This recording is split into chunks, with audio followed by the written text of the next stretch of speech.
aver visitato il castello di sopra, a Strassoldo si può visitare un altro castello, il castello di sotto, quindi il castello di sopra a nord, il castello di sotto a sud. Quindi proseguendo si arriva in una piazzetta e lì c'è un ampio cancello abbellito da statue del Settecento veneto, attraverso il quale si accede alla facciata del castello di sotto, che è la parte maggiormente rimaneggiata a metà del Settecento, periodo in cui viene anche progettato il parco ad opera di Niccolò Francesco, come ancora oggi lo si trova nelle sue linee essenziali, ed è diviso in 3 parti distinte: una prima parte all'inglese, una parte centrale formale, costituita da una peschiera rettangolare con all'interno un'isola rettangolare,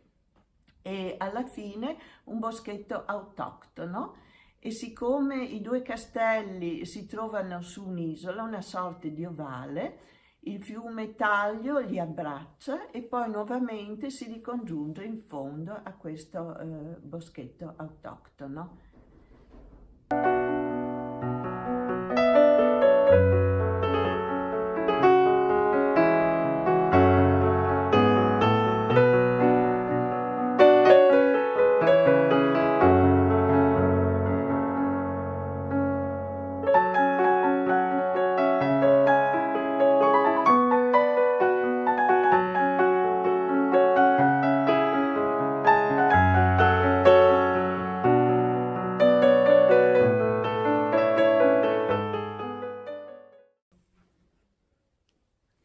E la casa è sempre stata abitata dalla medesima famiglia dall'origine, quindi diciamo dal periodo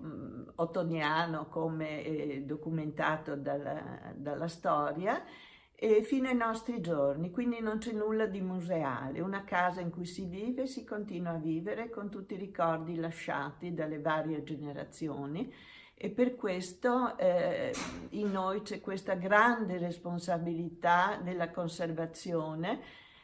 oltre che del patrimonio storico, anche della stessa vita della famiglia. Per cui noi abbiamo molto piacere quando la gente entra e può respirare quest'aria di tutte queste epoche passate. È visitabile il piano terra, che è costituito dalla vecchia cucina, dallo studio, quella che era l'antica camera da pranzo, da un salottino più intimo dove si ricevono gli amici, e poi attraverso uno scalone si accede al primo piano, e qui praticamente ci sono le sale di rappresentanza e poi la biblioteca.